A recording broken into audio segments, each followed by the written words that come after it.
A presentation of the Institute of Sales, Service, and Self-Esteem.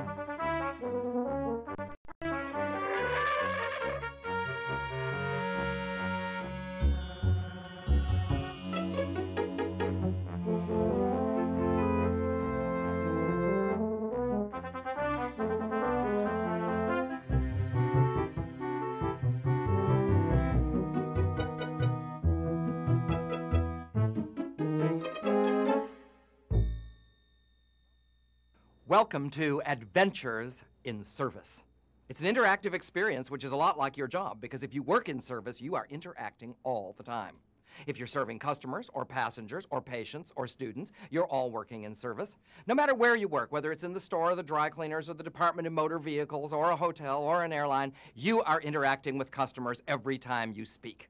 It is an adventure. I guess I need to convince you that it's an adventure, and the problem is that some of you think an adventure is great and some of you don't. Some of you do this very well and some of you just do it badly. Some of you care, some of you don't. I'm here to make you care. I'm here to convince you that customer service does three vital things. Number one, customer service makes money. I mean, a lot of people think that it's optional, it's something that can be cut, it's something that can be downsized. I think there is no substitute for the interactive human experience.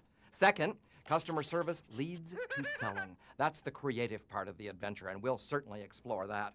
Most importantly to you, customer service can lead you to self-improvement. There aren't too many jobs you can have that require you to be happy and to be loving and to be imaginative and to be creative, and this is one of them no matter what you do. As Harry S. Truman said, it's what you learn after you know it all that really counts. So if you're ready, let's begin the adventure. Preparation is the first exit on the road to successful sales and service. In order to prepare, you have to have knowledge, as well as a sense of pride, fun, and a positive attitude.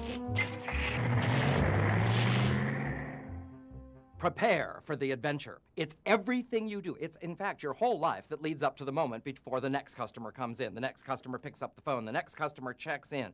That's all preparation. Now, you can't do it without knowledge. Oh, you need so much knowledge. You need all the knowledge you've ever had in your life. You need all the knowledge of your profession. You need knowledge of what's going on in the customer's mind and what's going on in the world. You are the sum of your experiences. Knowledge. Let me tell you how it fails. Here is a story. I went to a brand new store on Lower Broadway that the Nature Company opened, which was supposed to be their most spectacular flagship national store. The reason I went back is because I'd seen a couple of bird cages the week before, $65 each, and I was standing there with cash. I was ready to go in and buy. I was excited. They had done their job so far. But then I met the greeter. A greeter is a depressed person who stands in the front of a store saying, hep you, hep you, hep you, and it's not my department, all the rest of it. And I said to the greeter, I'm here, I'm a customer. I want to buy 2 of these bird cages. Here's $120. And the guy looked at me and he said, oh, I'm so sorry. Those are all gone. We sold out of them last week. Behind him on the wall, I could see 150 bird cages stacked from the floor to the ceiling.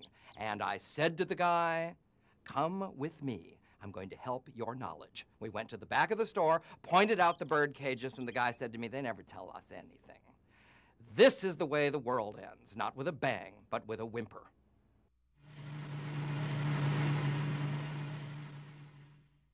The most important ingredient of preparation is pride. You'll never live through the adventure without it.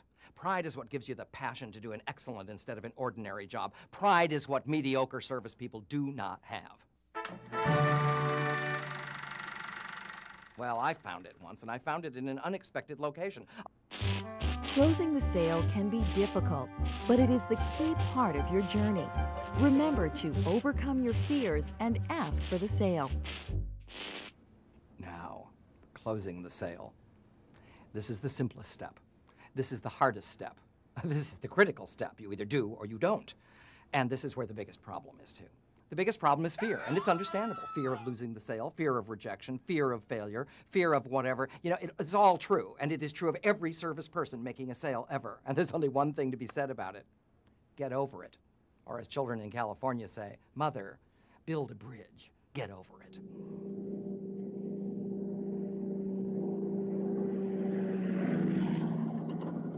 So how do you overcome objections? That's the critical question. You need to remember that you are always helping the customer make a decision, and the more help you provide, the closer you come to that decision. Well, here's an example.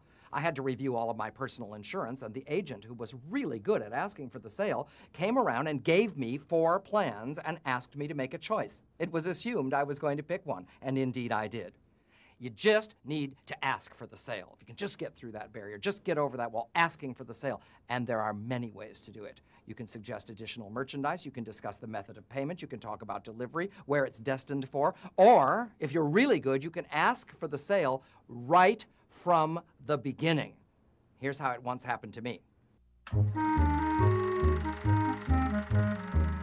I was in a restaurant in Florida. Big deal. There must be 25 million restaurants in Florida. But in this one, the waitress, service, selling person, right from the beginning said, "Table, it does not matter what you order, but you cannot leave the restaurant without key lime pie. Make room, save for it, and get ready. It's the best key lime pie you've ever had." All 4 of us